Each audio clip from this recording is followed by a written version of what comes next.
Hello, তো সবাই কেমন আছো এই গরমে?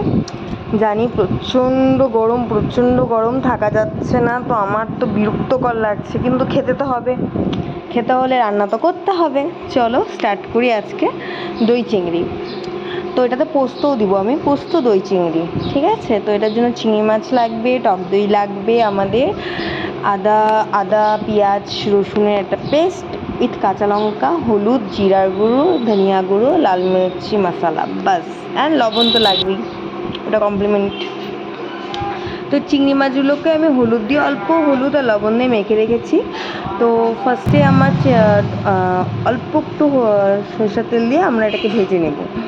তো আমার তো এখন তেল খেতে ভালোই লাগে না, কমিয়ে দিয়েছি, অনেকটাই কমিয়ে দিয়েছি। দেখো মাছগুলো ছেড়ে দিয়েছে, হলুদ মাখানো ছিল। তো ভালো মতন এটি করে ভেজে নেবে। অনেকে কড়া ভাজে, অনেকে হালকা ভাজে। আমি একটু কড়া ভাজি, কারণ হচ্ছে বেশি কড়া না, মানে একটু কড়া ভাজি যাতে মাছের গন্ধটা না থাকে। আমি তো গরমে থাকতে পারছি না, প্রচণ্ড গরম। তোমাদের ওখানে কীরকম গরম বলো? ভাবছিলাম রান্নাই করবো না, বাট কিছু তো করতে হবে, খেতে তো হবে বলো গরমে।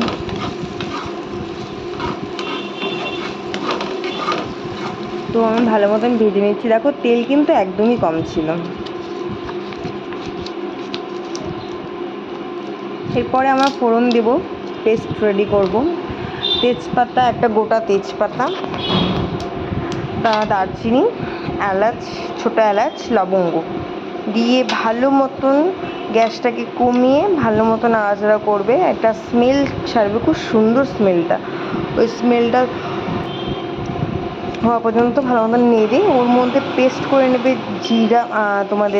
পেঁয়াজ, আদা আর কাঁচা লঙ্কা আর রসুন অল্প দিয়ে পেস্ট করে নিলে, এবার আমরা ওটা দিয়ে দেওয়ার পরে আমরা টক দইয়ের মধ্যে জিরের গুঁড়ো, ধনিয়া গুঁড়ো, লাল কাশ্মীরি মির্চ মশলার গুঁড়ো দিয়ে তার সাথে উইথ একটু চিনি অ্যাড করে দেবো।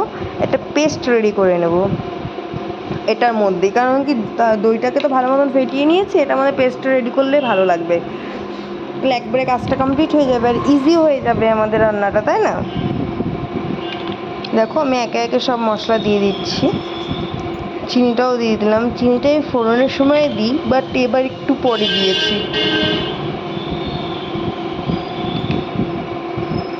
আর পোস্ত আমি কিন্তু পেঁয়াজের সাথে পেস্ট করে দিয়েছিলাম অল্প।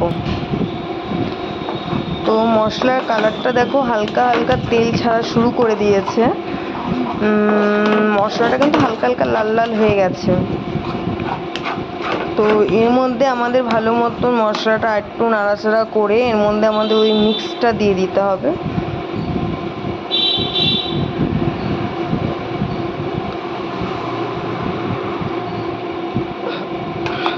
দিয়েছি, তারপরে একটু জল অ্যাড করে দিবে তার সাথে, না হলে মশলাগুলো না মানে ফিশে হয়ে যাবে, ফাটা ফাটা হয়ে যাবে। তো একটু জল অ্যাড করলে ভালো হবে।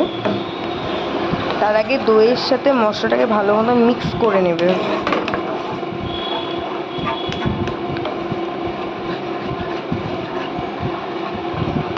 একটা না খুব সুন্দর গন্ধ বেরোচ্ছিলো, স্মেলটা আমার খুব ভালো লাগে।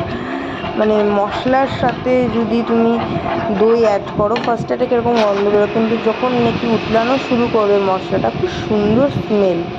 তারপরে আমি চিংড়িগুলো দিয়ে দিব ভালো মতন করে। চিংড়িগুলো দিয়ে ভালো মতন যে মশলাগুলো অ্যাড করেছি ভালো মতন এপাট উপাট করে ভালো মতন কষাবো। মাঝখানে আমি একটু দইয়ের শরবতও খেয়েছি, খুব গরম লাগছিলো খুব। তারপরে দেওয়ার পর দেখো কমপ্লিট, স্মেলটা অপূর্ব ছিল, রান্নাটা আরও টেস্টি হয়েছিল। গরম ভাতের সাথে সার্ভ করা, উফ মাইন্ড খেতে একদম শান্তি। ট্রাই করে বলো কীরকম হয়েছে, ঠিক আছে? চ্যানেলটা সাবস্ক্রাইব না করলে সাবস্ক্রাইব করে দাও, লাইক কমেন্ট অলসো। থ্যাংক